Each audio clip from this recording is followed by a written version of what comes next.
episódio do Sericast. O tema é Mães Atípicas.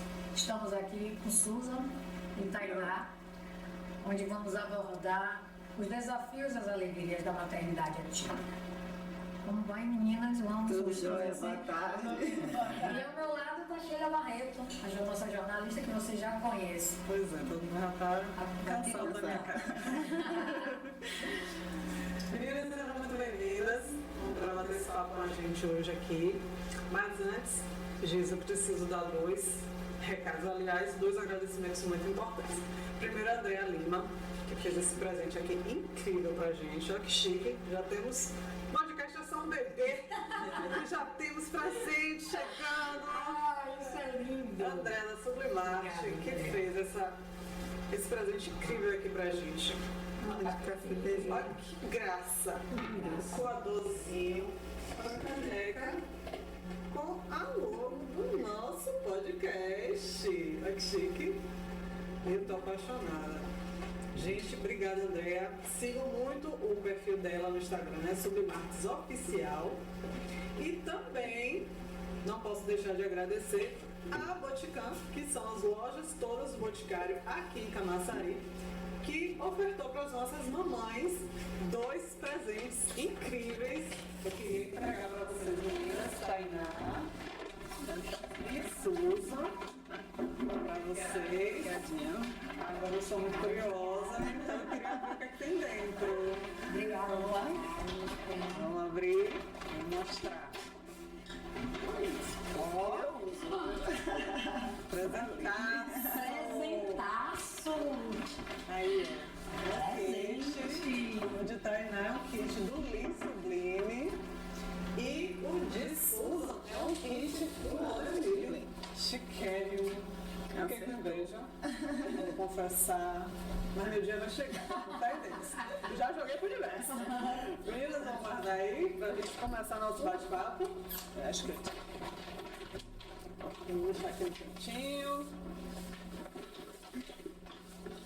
Nossa, espera e vamos lá. Vamos começar, Gisa? Vamos conversar, Tainá. Obrigada por aceitar meu convite, tá? Susan também. É de suma importância a gente discutir, conversar sobre esse assunto.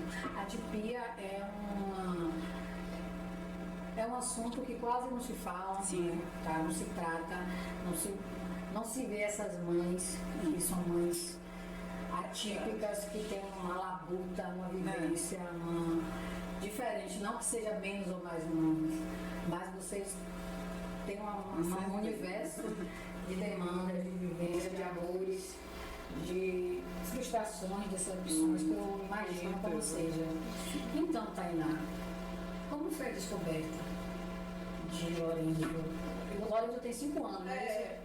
Meu nome é Tainá, né? Sou mãe de Lorenzo, com 5 anos. Meu parto foi, no caso, minha gestação foi tranquila, né? Gestação foi 9 meses. E aí só fiquei sabendo do diagnóstico na hora do parto. Na hora do parto? Na hora do parto. E o meu parto já foi um pouco frustrante, porque eu queria o normal. Ia dilatar até os 5 só. Botaram o soro, aquele comprimido, e a dilatação não evoluiu. Então já fui com a cesariana, 1h17 da manhã, chorando, porque eu não queria entrar na cesariana. Mas eu disse, seja o que Deus quiser, ele que escolheu dessa forma. E aí quando tira o Lorenzo já tá roxinho, né? Porque o líquido já tinha perdido a tempo já, e forçando ele passou normal, sem ter a passagem. E aí quando tira ele, a médica fala, né? Seu filho parece ter a característica da trissomia 21. E eu, trissomia 21, pensando que era uma doença, uma coisa grave e tal, né? Mas, e aí arrancou de mim, levou, né, as peças para colher exame e tudo. Aí depois que meu obstetra veio no quarto, aí conversou comigo, tá na trissomia 21, é a síndrome de Down. Mas a gente não pode dar certeza, só com o exame. E esse exame é coletado só sair daqui a 2 meses. Que é o cariótipo. Gente do céu. Então a gente ficou meio nessa dúvida 2 meses. E depois do parto, né? Com essa dúvida, como você, o seu pós-parto, como o sentimento, como a pessoa... Foi uma mistura de alegria e meu frustração, medo de não dar conta, porque eu sabia que ele tinha alguma coisa, não sabia se era síndrome 21, mas podia ser outra coisa. Medo de não dar conta, mãe de primeira viagem, então tudo novo, né? A gente aprende a ser mãe naquele momento dali, então muitas vezes eu peguei para analisar, meu Deus, não vou dar conta, que não sei o quê. E aí começava a ler e buscar coisas e tal.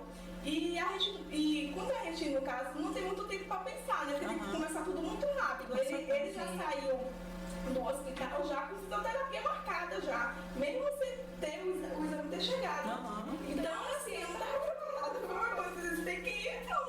Caramba. Entendeu? E tem que ir. E Souza, conte um pouquinho pra gente essa experiência, essa vivência. Ela fala, a gente vai recapitulando, né, todo o passado. A passagem que a gente faz, eu acho que é quase todas as mesmas.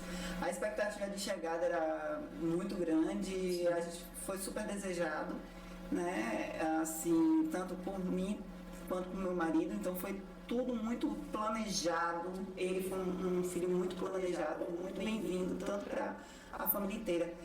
E a gente passou por etapas assim que não esperava, que foi uma outra coisa no meio do ano que antecedeu o autismo, né? Que antecedeu o TEA, que foi a hipospádia, que é uma malformação da genitália, que ele teve que passar por 2 processos cirúrgicos, de correção da uretra, correção da própria, do próprio pintinho. Então, todo esse processo ele passou, aquilo ali sinalizou pra gente, porque ele, quando ia pro médico, ele tinha várias reações, então a gente pensava que era algo traumático.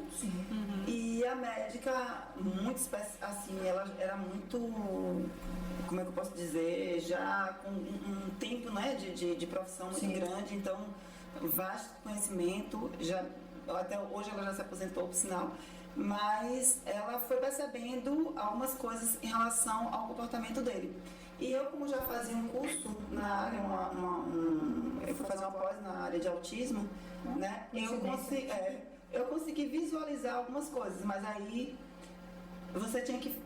É uma coisa muito estranha, porque assim, você tem que... É como se você estivesse enterrando um filho para nascer um novo. Quando o povo fala luto, é mais ou menos isso.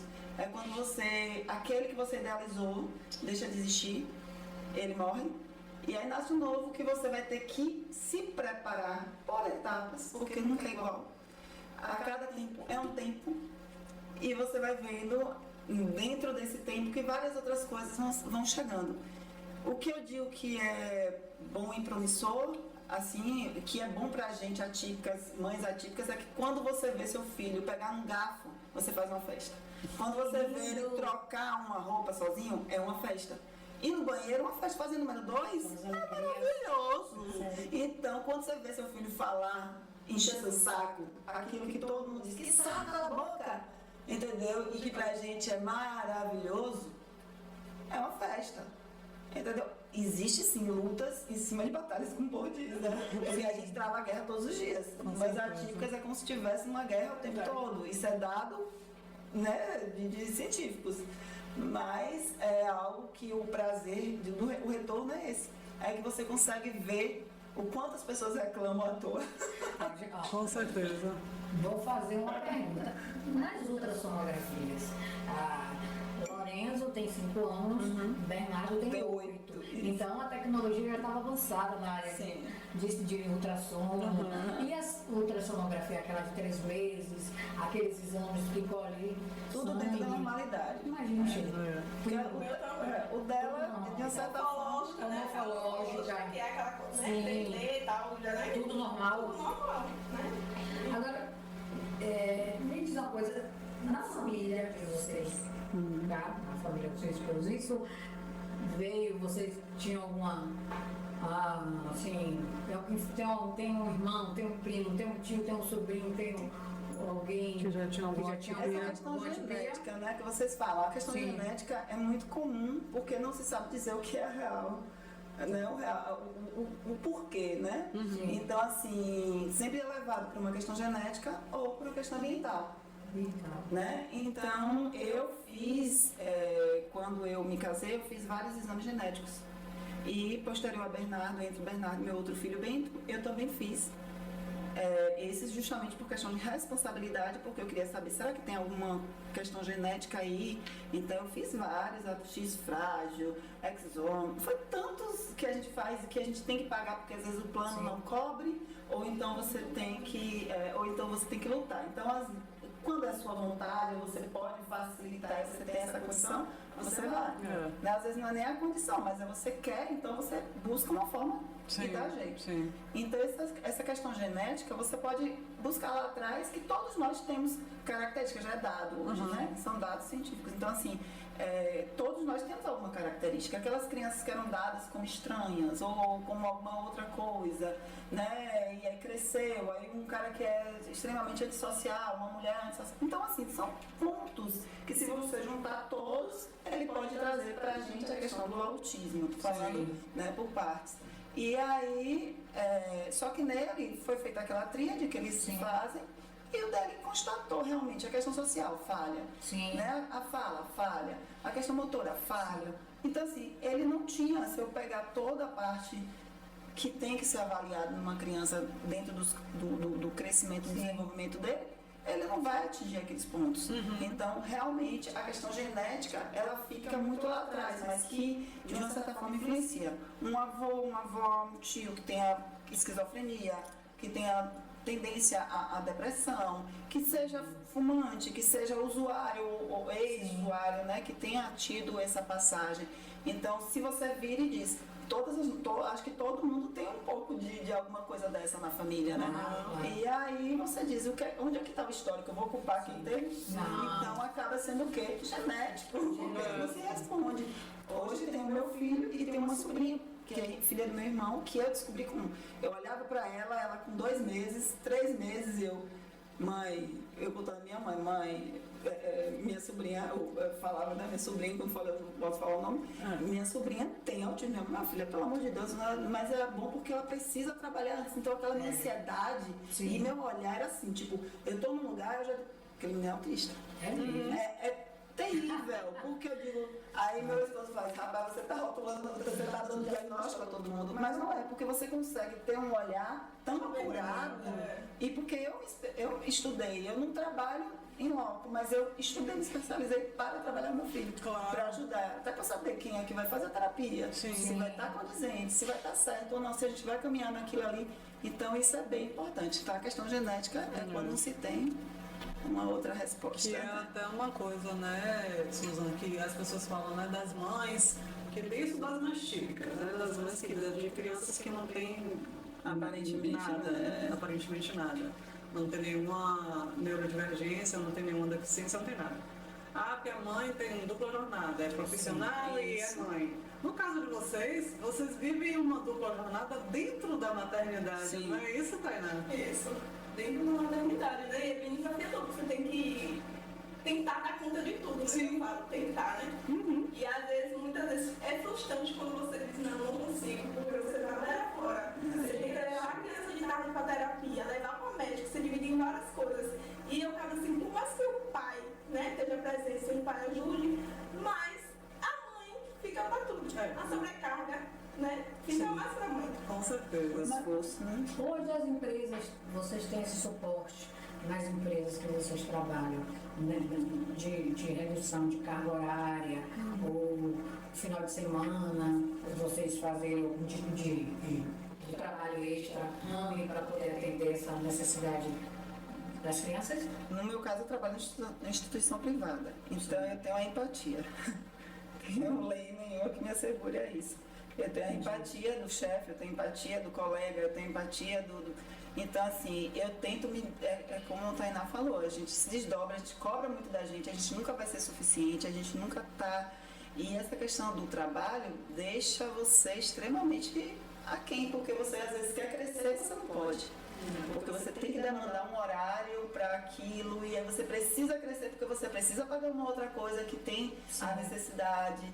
E aí você se torna ali dependente. Meu esposo, ele é extremamente, como é que eu posso dizer? Ele é meus pés, meus braços, é tudo meu, porque ele que leva. Mas porque ele já trabalha em uma instituição federal que dá essa possibilidade para ele, né, de fazer isso, mas também eu vejo que é muito cansativo e às vezes ele não dá conta também. Eu levo, observo o relatório, que vou dizendo a ele o que é que ele vai, por onde ele vai caminhar, né? Eu vou fazendo essa parte, que é uma parte de pensar que dói, que cansa, né? Então, hoje eu conto, no meu caso, né, com a instituição, eu conto com a empatia, os momentos que a gente consegue estar flexibilizando.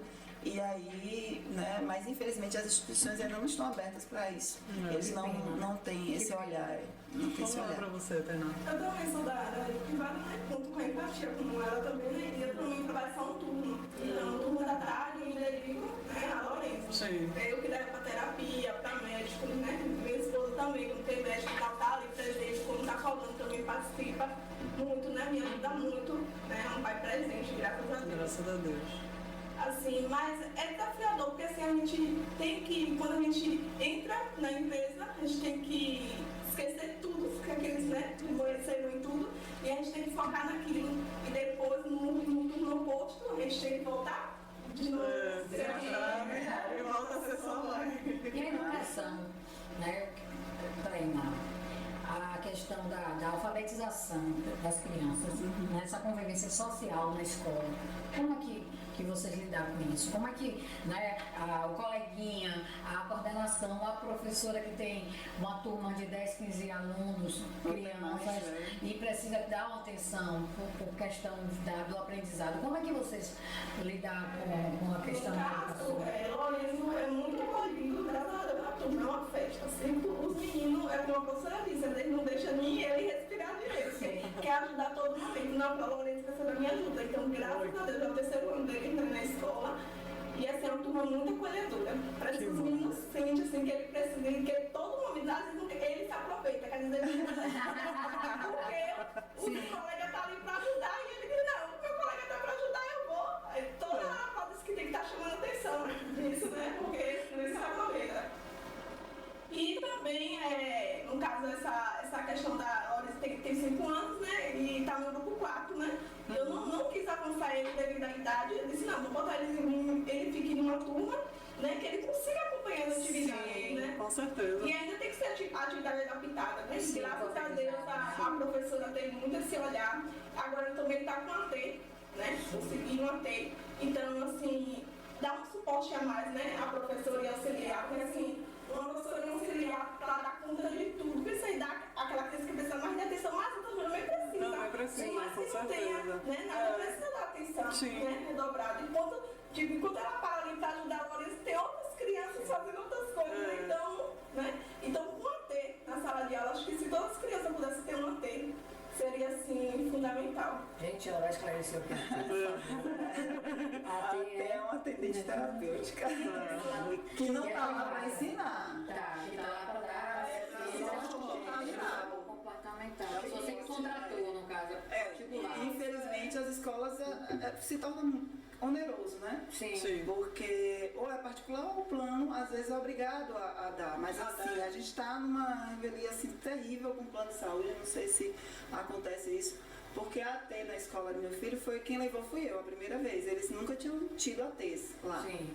Né? Quando ele entrou, é tanto que um dos ATs foi contratado no núcleo, que eles são agora de crianças atípicas, neuroatípicas, né? Sim. Eles criaram um núcleo, então assim, esse acolhimento na escola que ele tá, eu nunca reclamei, porque tá lá desde quando é bebezinho, tinha 11 meses. Eles são extremamente acolhedores, e isso aí, pra mim, é o que me faz ficar lá até hoje. É aquela receptividade, assim, de você, a recíproca também, de você estar precisando, nunca ter a negativa de eu não posso fazer, mas você pode trazer. Então, ele teve e tem tudo isso. E graças a Deus ele não tem uma deficiência intelectual associada, que é uma coisa que acontece em 70% das crianças com, né, neurodivergentes, principalmente no autismo. E ele, hoje ele não está com AT, justamente por conta dessa questão, mas a gente já vai voltar novamente.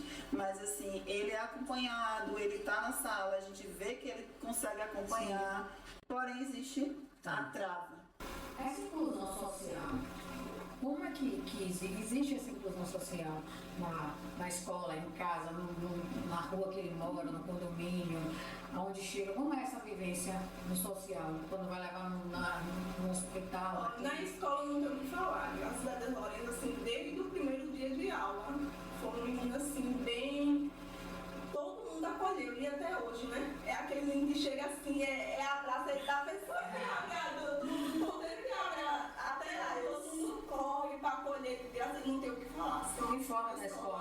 Vocês têm dificuldade, meninas?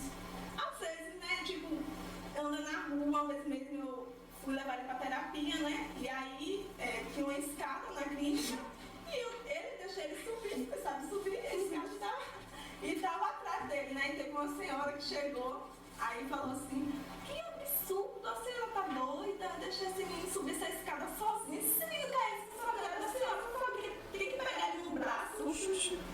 Aí tipo assim, né, que porque ele tem a tensão limite, então tinha que todo momento carregar ele no braço. Independente, né? Porque a gente vem de uma lembrança que, por exemplo, síndrome de Down era escondido no quarto. Eu me recordo na minha infância, na minha adolescência, as pessoas que tinham essa tipia, ninguém nem via, os pais não saíam, não tinham uma vida social. O outro tinha nojo, até numa criança que eles babavam muito. Eu lembro muito, a Estalosa ficava do lado, na escola do lado que minha mãe ensinava, e era vista dessa forma. Então você vê que não tinha, os próprios parentes, os pais, escondiam, né? Escondiam. Então tinha toda essa vergonha, né? Digamos assim. Hoje em dia a gente não precisa ter isso. Eu acho que tem que ter esclarecimento. É esclarecimento. É esclarecimento. Eu nunca, assim, eu vejo que a inclusão ainda é fake. Porque as pessoas não entendem o que é real inclusão. Inclusão é você dar a possibilidade para aquela criança ou aquele adulto, quem quer que seja, que qualquer tipo de diversidade, na verdade, ela poder desenvolver. Né? E ali você não tem um olhar crítico sobre aquilo, você tem que ter um olhar, né, de ajuda mesmo, de empatia, de chegar e ver qual é a necessidade. Então a gente vê várias pessoas, até uma pessoa que tem um problema de visão, que você vai chegar lá, ó, seu computador está assim, sabe, deixa eu ajustar, isso aí é inclusão. Sim, né? sim. Então, assim, essa coisa mínima que a gente vê, que a gente pensa que incluir é colocar, que é o que na grande massa pensa, incluir é botar lá no meio de todos, porque está incluso. Não, isso aí para mim isso aí que falta a inclusão social, a inclusão na escola, né? Não talvez pelos professores, mas talvez porque às vezes os pais a gente vê na escola, né?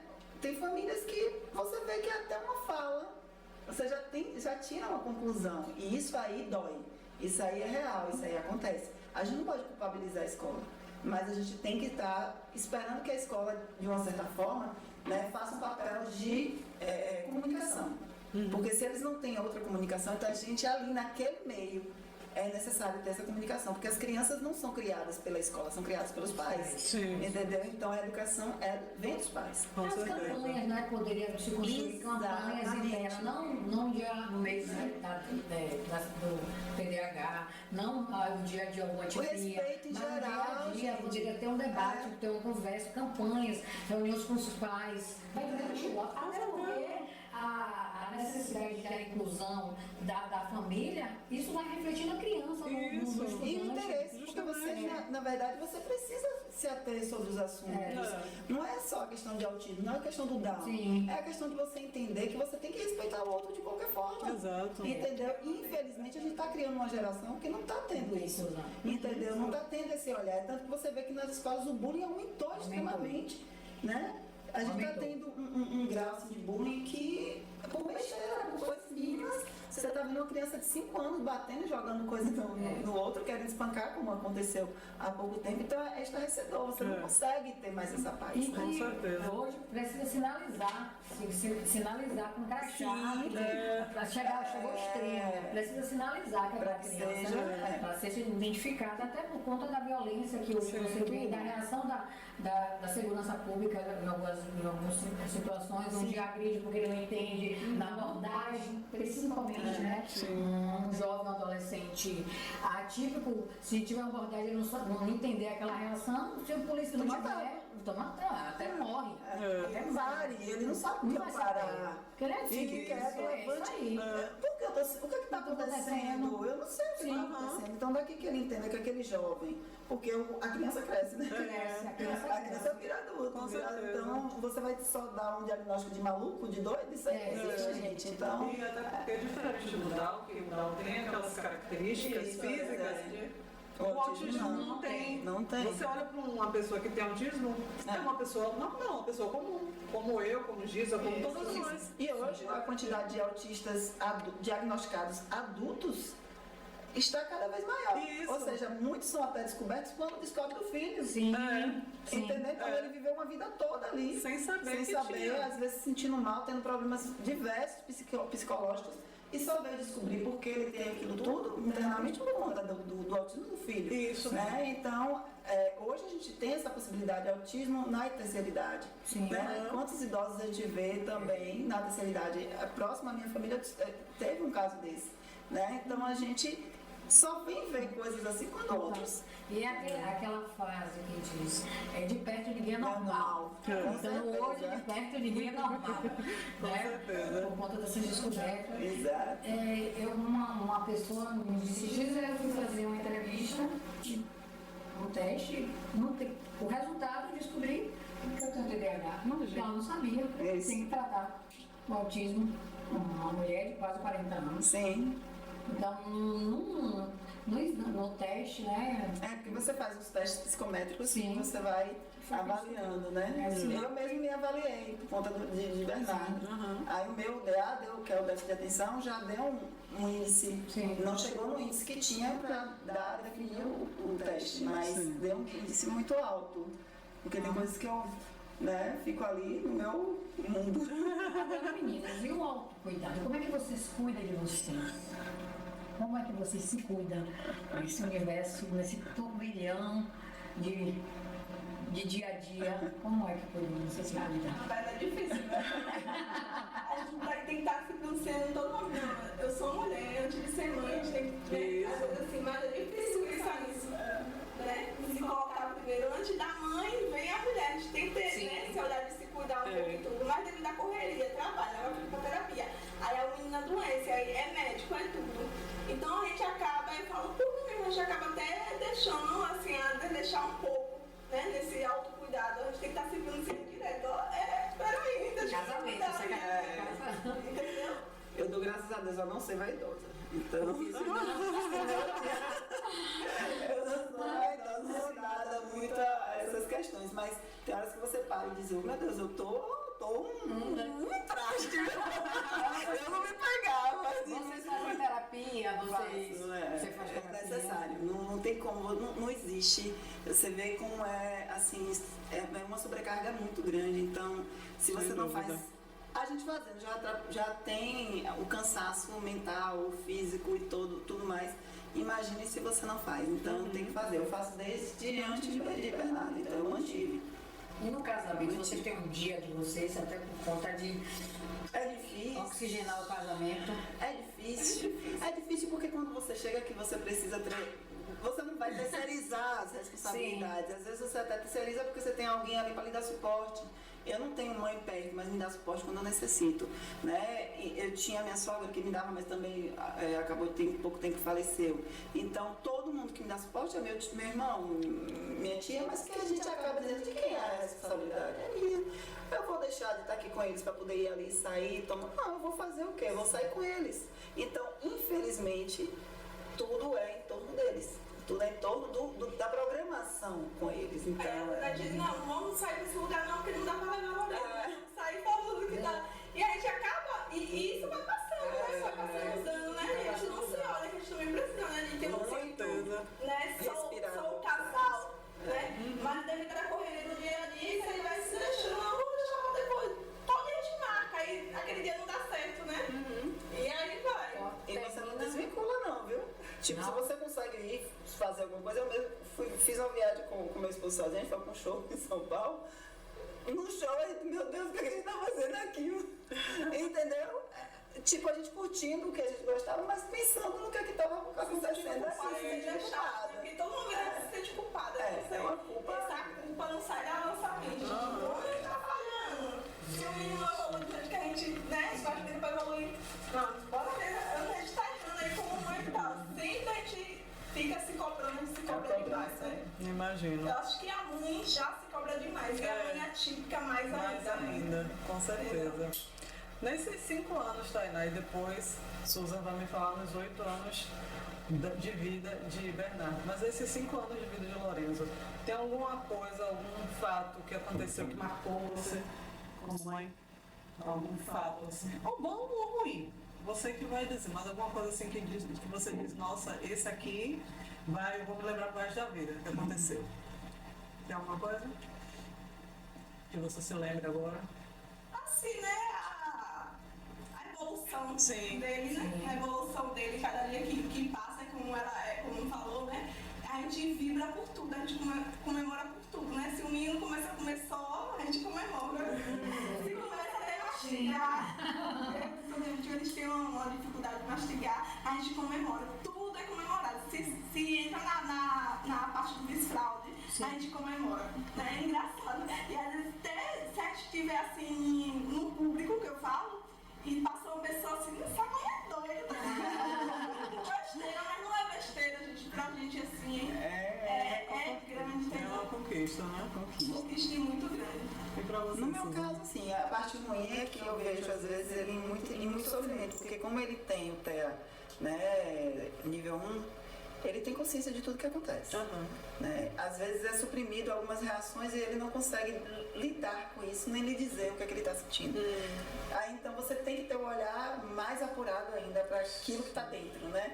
E aí eu consegui perceber nele uma reação que a gente perdeu a avó há pouco tempo. Então, quando ele chegou com a notícia, ele viu o pai muito, muito arrasado, aí ele percebeu que a avó tinha falecido. Então, ele deu um grito do qual ele nunca tinha dado. Então, aquilo ali pra mim foi uma surpresa na reação, mas não no que ele estava sentindo.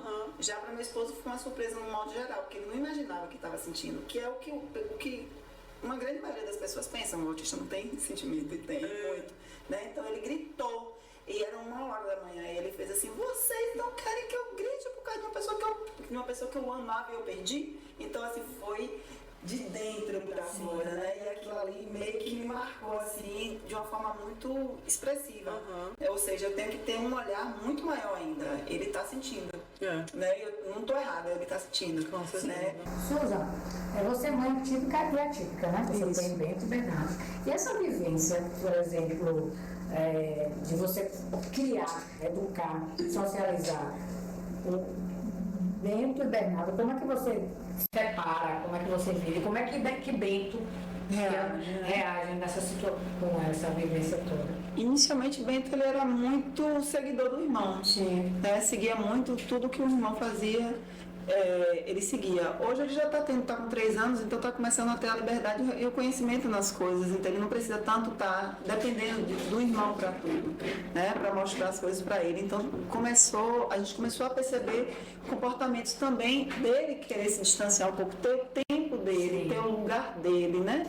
Mas também a gente vê que ele tenta trazer para ele, ou seja, a mamãe tem que ser minha, o papai entende, então você tem que começar a se dividir, porque é necessário você ter o tempo para dar carinho a um, ter o tempo do outro, né, e deixar todos ali satisfeitos, porque o único que não fica, de uma certa forma, é você, porque sempre falta alguma coisa para você, mas você tem que ter, mas o carinho são diferentes, porque a emoção é diferente, muito diferente, né? Bento não, Bento ele quer a mãe, quer o peito, ele quer, né, o tempo, ele quer a brincadeira, ele quer a conversa sem fim, é uma conversa sem fim, entendeu? Dele dizer que ontem, mas foi hoje, e aí ele quer trazer. Então, assim, você tem que saber lidar com toda a situação. E para saber lidar, você tem que ir para terapia, não tem jeito. Então, todo mundo em casa é terapeutizado, embora às vezes não surta de 100%, mas a gente tem que ir, até por questão de respeito.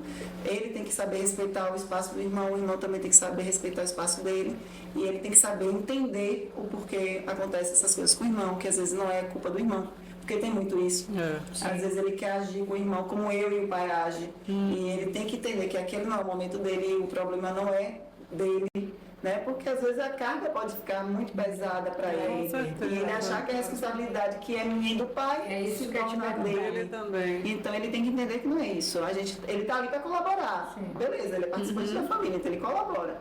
Mas ele não pode tomar essa sobrecarga para ele tem que dar seguimento à vida dele, né? Você tem esse cuidado, né? E também demais. E também ele tem que entender, né, Suzana, porque ele é muito novinho, o Bento só tem 3 anos, e ele percebe que você e o seu esposo têm aquela atenção com o Bernardo, muito grande. Então isso para ele também deve ser um pouco difícil. Então para ele saber lidar com isso também é complicado. Difícil. Até energia, tipo assim, até quando você tá dando esporro no irmão, ele quer ir pro meio para poder ele também participar daquele esporro, para poder ele ser visto. A maturidade precoce de uma forma existe também. Muito. Né? E a responsabilidade que ele vê de ser o irmão, né? O irmão, meus pais, ele entende isso já, né? Então eu tenho que me comportar diferente. Eu tenho que.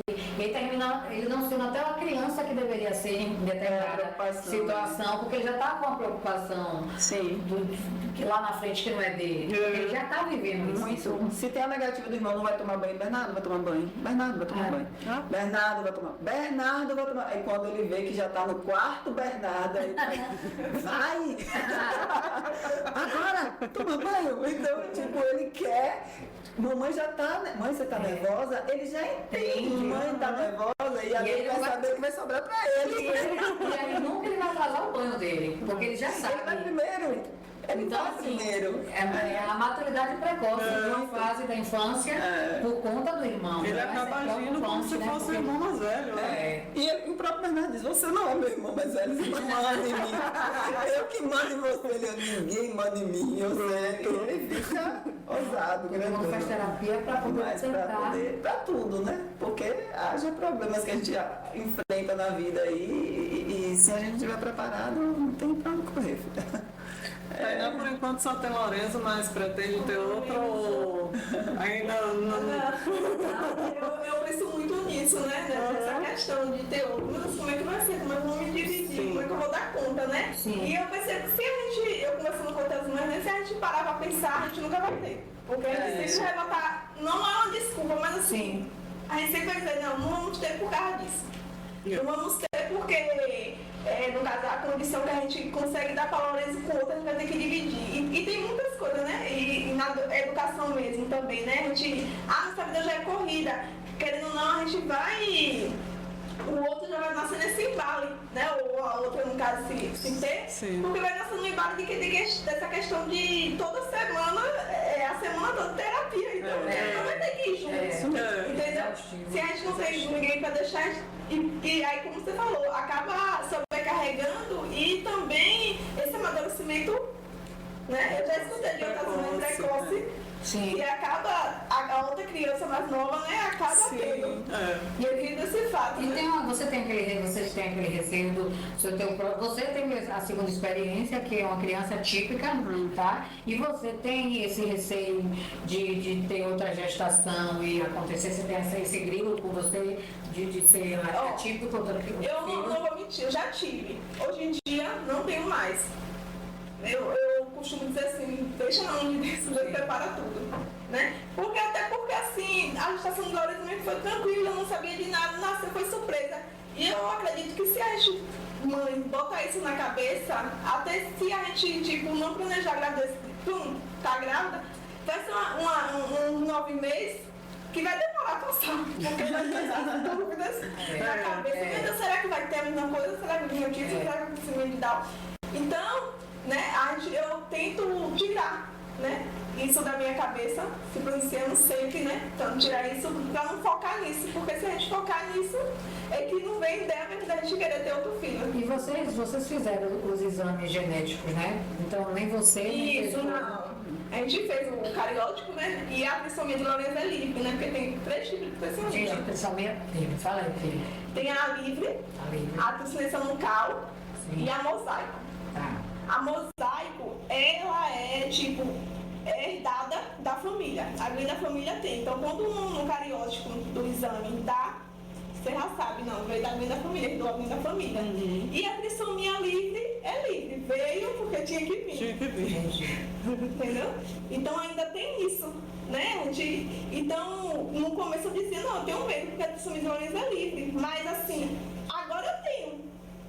A família, tudo que eu costumo dizer, né? Meus irmãos mesmo, pode ter, porque agora tem Lorenzo na família, não tinha, né? Porque ele é livre, então já Já tem cria. agora o mosaico. Já tem Agora tem a possibilidade do mosaico. Entendi. Então ele abriu. Ele abriu o caminho. Porque é genética, Entendi. né? Entendi. Porque não era, ele é livre. É aí que você responde a genética. Sim. Entendeu? É nisso que eu falo. A questão da Entendi. genética precisa ter que ter um para Tá. Tem poder. que ter um isso. E agora tem na A família. família, que não tinha. Entendeu? Aí eu costumo dizer, meu Deus, meus irmãos, né? Eu posso ter um sobrinho, ou até engravidar de novo, como eu já vi casos, eu acompanho no Instagram.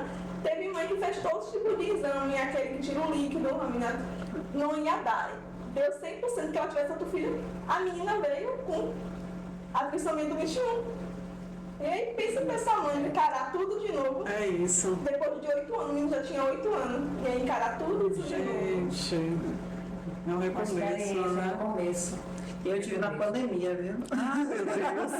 É quando você diz assim, o que é que você faz em casa? Só assiste televisão, não tem televisão, não tem nada, mas eu tive, foi no susto, e veio assim, não tinha preparado, não estava nada, a gente se precavendo, mas veio, eu recebi com muito prazer, não Claro. tive, eu tenho uma coisa comigo assim, ó, eu acho que eu só vou poder ter o que é pra mim. Aham. Entendeu? Então, o medo eu tenho que deixar lá fora. Eu Sim. sou muito. Eu posso até ter, a gente tem, todo mundo é dado do medo, né? Aham. Mas eu tento controlar isso e viver de uma forma mais leve, porque se eu for pegar todo o peso de tudo, né? Eu não carrego o peso do autismo. Sim. Não carrega. Eu não carrego. Às vezes eu me culpo por não carregar o peso do autismo como muitas mães carregam. Aham. Eu não choro desesperadamente. Eu chorei um dia. Peguei o resultado, entrei num quarto que eu chamo meu quarto de guerra lá. Eu entrei, chorei, gritei, esperneei com Deus. Eu disse, se você me deu, agora me dê força. Porque se não me der força, quem vai cuidar? É. Entendeu? E ele tá me dando. Uhum. Então, eu só foi o meu momento. Sim. Depois disso, ele tem um momento de dizer, eu não vou olhar, não quero brincar com você, porque é uma luta. E tem o TDAH que veio depois, né, que é muito pior do que o autismo. Sério? Muito pior do que o Muito pior. autismo. Junto, combinado, ansiedade é horrível. É uma luta, porque você combina tudo e aquilo ali o ímpeto, o comportamento, é tudo misturado, ele não tem esse controle. Então o TDAH junto com o autismo acaba sendo É uma um luta devastador. interna, né? Dentro Entendeu? deles, né? É porque ele tem o hiperfoco, o TDAH, você não tem uma tranquilidade, a mente dele não para. Gente. O corpo não para, a mente não para. Então você tem que estar ali junto. O que é que eu vou fazer agora? Você tem que estar ligado nos 220 todo, o tempo todo. E eles devem sofrer em algum Muito. momento. Muito. Ele se coloca, ele diz que ele sofre junto. Né? Então tem casos assim, dele não controlar o ímpeto dele e a ansiedade é maior para poder ele conquistar o que ele está hiperfocado. E aí ele acaba fazendo coisas tipo, ele pegou uma calça nova e ele queria fazer a Turma da Mônica, que ele desenha muito bem, que ele constrói muito bem, ele queria fazer o boneco de tecido, que ele faz bonecos de Ele tecido. faz boneco. Tecidos, papercraft, ele faz tudo de massa. Então assim, ele queria muito fazer aquilo e ele queria aquela cor. Ah, o azul. Não, ele queria uma parte do vermelho, que era a parte da Magali. Sim. E ele foi e cortou uma calça inteira do irmão que ele achou na cor que ele queria. Jesus Era uma calça nova. amado. Aí eu fui e reclamei, eu fiz, ó, aí dá pra fazer um short. Guardei a calça e reclamei. Daqui a pouco ele veio e cortou mais um pouco, não dá nem pra fazer pra uma menina, quanto mais. Aí eu me estressei, aí ele veio, a parte dele se colocar abaixo de tudo, entendeu? Eu sou um desastre, eu sou isso, porque eu não me controlo, isso eu não consigo. E aí ele sofria, você vê ele se jogar no chão sofrendo e ao mesmo tempo ele vai. Então assim, a preocupação é grande, porque aquilo ali futuramente tem as questões de drogas, de, sabe? Tudo isso que vai na mente e que você vê que tem uma vulnerabilidade muito grande, né, para abrir caminhos para coisas que possam trazer muito sofrimento para ele. Sim. Eu tenho uma amiga que ela tem um filho que hoje está com 15 anos, TDAH, e uma das coisas que ela tem muita preocupação é agora nessa fase são as drogas dos amigos. Porque ele pega tudo de casa para fazer com os amigos, para ser aceito naquele Exatamente meio. isso. tá? Então, eu sei que ele é hiper inteligente. Então, eu tento ele não ter nada eletrônico para não ter acesso. Então, eu dou dado, eu dou jogo, para tudo artesanal para desenvolver, porque ele é muito ansiedade. Os relacionamentos, a relação dessa fase de adolescente, para ela é muito preocupante. Porque ele está muito vulnerável, e inclusive para a aceitação naquele meio dos adolescentes. Até então, porque a adolescência é uma fase cruel. Vamos ser bem claros. A adolescência é uma fase cruel. É dolorida emocionalmente, todas as formas, né? Porque ele tá descobrindo muita coisa, principalmente sobre eles. E eu acho que o medo da gente mãe é essa fase, né? Agora, quando tá pequeno, que vai pra onde a gente vai, tá no nosso controle. Não tem tanto julgamento. E aí eu fico me imaginando isso enquanto não tiver. Né? Então por isso que eu fico me pensando sempre assim, pra criar o Lorenzo um adolescente independente. Entendeu? Sim. Mas assim, com a mente aberta que eu falo visando os perigos que tem no mundo aí fora. Né? Porque eu acho que é o ego, a autoestima, tem que trabalhar a autoestima deles, porque naturalmente ele já tem uma autoestima baixa. Então, assim, porque a infância faz com que ele na escola, às vezes, alguns casos, ser separado, os tratamentos. Porque criança é literal, gente. A gente vê assim, às vezes a gente fala, mas criança é cruel. Criança é literal, de todas as formas. Criança, se eu não gosto de você, eu não gosto de você. Então, aquilo ali, pra quem escuta, eu não gosto de você, dói, independente da idade. Né? A gente entende que aquilo ali não é legal, dói na gente, mas a gente sabe que é uma criança, que ali vai mudar a opinião, ali foi por conta de algum motivo que não agradou e ela teve essa impressão. Mas se a criança já cresce com essas coisas o tempo todo, eu não gosto de você. Tal pessoa não quer brincar comigo. Como eu escuto o Bernardo dizer, mãe, os meninos aqui no condomínio não querem brincar comigo. Aí eu digo, mas você também tem que ceder. Porque ele não cede. Entendeu? Por conta do enrijecimento cognitivo. Ele não cede. Então, para ele só sabe fazer aquilo, ele só sabe. Aí o que é que ele quer? Fazer o que Gissa disse. É levar para os meninos, talvez o que os meninos não têm, ou não conseguem, para poder ser aceito. Ou seja, ele pega os bonecos e doa praticamente e fazer o que eles querem. Então ele não tem controle. E aí os meninos acham legal. Então esse é um cara legal para né? E aí você vai fazendo a formação. São juízos de valores que a criança vai começar a criar. Com certeza. Então é tudo perpassando. Tipo, tem essa etapa. E aí se você não fica, você fica louca. Por isso que eu quero saber, né, do cuidado com você mesmo. Você tem tempo de olhar no espelho, de sentir alguma coisa dentro de você, de ficar com ciúme do marido, de ver que faltou grana. Você tem tempo para isso? Grana falta. Você consegue sentir esse tempo, olha, tempo depilado, como é essas coisas? Hoje eu faço isso. Hoje eu tô me dando esse... Hoje eu digo assim, eu não sou vaidosa. Eu tenho que estar assim. Não penso nisso. Eu penso mais na questão da saúde, eu preciso também. Então eu vou pra academia pelo menos 3 vezes na semana. Né? Lá no trabalho. Então eu dou um jeito. Na hora do almoço eu treino. Aí a comida eu como do jeito que dá. Então é uma coisa que eu penso que eu faço por conta da necessidade. Exatamente. Aí se eu preciso fazer uma coisa estética, é uma coisa que me incomoda, uma depilação, eu faço, que é uma coisa que eu acho que faz parte também da higiene. Sim, com certeza. Né? Então, são coisas que você vai agregando. Mas assim, tempo de, deixa eu cuidar da minha pele, deixa eu ter meu dia. Quando você pensa que vai ter, a bomba estoura. Mulher de leite não existe, mulher de leite. Não tem, entendeu? No dia que você diz, eu vou ali dar umas luzes no cabelo, aí você o celular toca o tempo todo. Aí você diz, deixa eu voltar pra casa, que você pensou ali ir no shopping, fazer alguma coisa, deixa eu voltar pra casa porque estão precisando de mim. Entendeu? Aí você desiste no meio do caminho. E assim, muitas vezes, né, a gente, vou marcar fazer o cabelo, a unha, mas esse horário não dá porque tem terapia. E se eu deixar de levar, pelo menos seja um dia, me sente culpada, mas esse dia vai fazer diferença pra ele. Então, a gente se sente culpada a todo momento, ele se cobra demais. Você se coloca o tempo todo em segundo plano, né? Em segundo plano.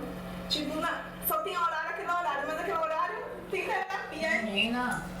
Aí eu não vou marcar porque eu não vou deixar ele sem o atendimento, entendeu? Por mais que seja um dia, mas na minha cabeça vai fazer diferença, né? Mas é isso que a gente tem que se trabalhar, né? Que a terapeuta fala direto, né? A gente tem que tirar um tempo pra gente. Não, hoje é dia da gente respirar. E quando a gente tá naquele salão, pelo menos a gente tá conversando outras coisas, né? Fora da Aqui é uma maternidade, terapia, né? Aqui é o momento de vocês. Um momento. Porque eles fazem fono, fisioterapia, psicólogo, terapia, é tanta coisa. Natação, jiu-jitsu. Então a semana inteira eles têm dias. atividades. O meu, por sinal, tem até final de semana. Só que o dele é muito lúdico, assim, a gente leva ele para Lagoinhas, que é o local, né, minha terra, minha cidade mãe, então eu tô lá e aí como ele, a psicopedagoga dele é de lá, Sim. Ela faz lá, que é numa clínica que é muito boa, por sinal, maravilhosa, e ela trabalha lá. Eu tinha pedido a ela para acompanhar meu filho, então ela trabalhando lá, eu associa uma coisa com outra. É o momento que eu estou lá com a minha família, é o momento que ele está com ela. Então, assim, ela faz da melhor forma possível para ele e ele consegue trazer um recurso maravilhoso, porque ela faz o sábado, o domingo, forma lúdica, vamos aqui aprender, brincando, a clínica proporciona isso, às vezes ela faz fora, né? Então, isso traz para ele um retorno positivo. Precisamos estar sempre falando, não só no ponto do Dia das Mães ou do mês das mães, mas sim sempre estar trazendo para movimentar, para alertar, ó, essa sociedade aqui existe, precisa estar gritando. Sim. Que essas crianças gritam. Só para finalizar aqui, eu acho que... Não, eu vou finalizar assim, uma questão desse assunto. Sim. Em relação à parte do TEA no geral, de pensar, né, no outro, é assim, há anos atrás o autismo era uma doença rara, que se chamavam de doença rara, né, que não é uma doença, é uma condição. Hoje, há 10 anos atrás, 5 anos atrás mais ou menos, era 46, se eu não me engano, para 1. Hoje já são 36 para 1. Então, assim, a cada 36 crianças que nascem, uma é autista. E a gente não tem esse dado feito aqui no Brasil. É um dado internacional, um dado, né, porque eles não fazem. A gente só tem uma noção através do IBGE, que não sei quantos milhões que eles fazem, mas que esse dado não bate. Então, o que é que a gente segue? Segue o dado, né, do CDC, se eu não me engano, que é o mais completo. Então, é o que mais a gente encaminha. Então, onde é que está tendo um erro? Então, antigamente você não tinha ninguém na família. Hoje você vai ter na família, você vai ter na família de sua esposa, você vai ter na família de um amigo, você vai estar alguém do lado. Então, gente, mudar o pensamento tem que ser, mudar o comportamento tem que ser, ou você muda, ou o mundo vai te mudar. Né? Em algum momento você vai precisar disso. Então, eu acho que esse olhar tem que ser mudado para isso e para diversas outras coisas que a gente não está abrindo os olhos aí para olhar para você. Eu acho que a gente tem que fazer o movimento contrário, né? Do que a gente já falou anteriormente. Que as crianças que tinham algum problema eram escondidas. Agora a gente tem que mostrar, porque cada dia está tendo mais crianças assim, com TDAH, com transtorno do espectro autista, com Down, com várias neurodivergências, e a gente precisa mostrar essas crianças porque elas precisam ser inclusas na sociedade. Exatamente. Porque, como você falou, cada dia mais elas vão estar junto da gente. Não vão ser só, uma pessoa que eu vi na televisão. Não, vai estar na sua rua, na sua casa, vai ser seu na sua escola, em qualquer lugar. Vai ter essas pessoas. A gente precisa aprender a conviver com essas pessoas e aprender a respeitar, que é o mais importante. E conscientizar, né? A gente já começa essa conscientização no nosso ambiente. Isso. Né? Em casa. Porque não é formiguinha, né? Aquela trabalho de formiguinha. Mas que tem que funcionar, né? Eu acho que quando você põe isso como um caminho, aquilo vai funcionar de alguma forma. Com certeza. Né? Se você ensina... E vocês, Sheila, elas têm a abertura, né? O conforto de falar, tá? De se mostrar, dizer, eu sou mãe atípica e vivo, eu sou atípica e típica, no seu caso. E você eu sou mãe. Você é mãe. Essa nomenclatura não é legal. Mãe. Mas vocês estão falando sobre isso. Vocês estão expondo, vocês estão dizendo, meu filho é assim, meu filho precisa que seja visto, que a sociedade enxergue, que o cuidado é esse. Eu preciso desse cuidado. Eu preciso desse cuidado. E é uma coisa que não é vista, a mulher.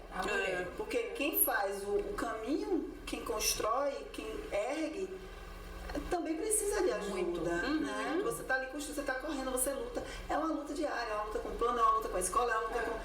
E tem gente que tá na batalha, né? Não tá nem na luta, é batalha mesmo, ali já tá, né? Então, assim, quem tem o suporte, beleza. Sim. Tem pessoas que ainda conseguem ter isso, mas tem outros que nem tem. Então, assim, a gente precisa olhar pro outro, ajudar o outro. A gente precisa, assim, colocar a boca mais... Né, no trombone, o povo, para poder as pessoas começarem a ver e seguir um pouquinho, né? Meninas, chegamos ao final do nosso episódio.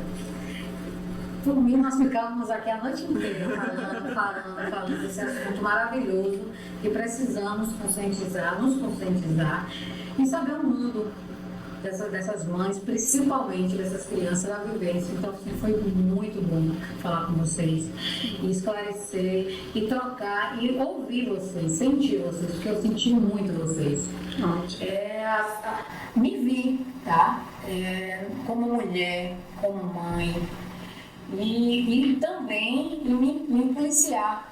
No sentido de porque eu tenho um filho de 8 anos, tá, gente? Então, tudo isso vocês trouxeram para mim aqui um aprendizado, viu? Muito prazer, foi assim, maravilhoso. Foi todo meu. Então, quero agradecer por esse convite. Com certeza. E se preparem porque outros papos virão. Que sejam vários. Até pra gente acabar com isso que a gente falou, né, da invisibilidade. Porque sempre que a gente fala em alguma neurodivergência, seja síndrome de Down, seja TDAH, seja autismo, a gente sempre fala do portador, da pessoa que tem essa neurodeficiência, essa neurodivergência. Mas a gente não vê as mães que estão por trás, a gente não olha para essas mães que são o suporte dessas crianças, dessas pessoas. Então é muito importante. Eu acho que o tema foi muito bem escolhido por Giza por isso, porque a gente dá visibilidade a vocês. Sim. E a gente dá a oportunidade de vocês trazerem pra gente as dificuldades, as alegrias que vocês passam todos os dias. Queria mais uma vez agradecer a vocês, foi um prazer conhecer e conversar com vocês. E agradecer também aos nossos patrocinadores aqui dessa caneca maravilhosa. Deixa eu relembrar o nome da página e falar para vocês seguirem muito. Vamos aqui achar aqui no meu celular, que é a Sublimartes. Sigam, o arroba dela é Sublimartes Oficial. E também o Boticário _ Camacari. Sigam lá, que deve esses presentes aqui para as nossas mamães.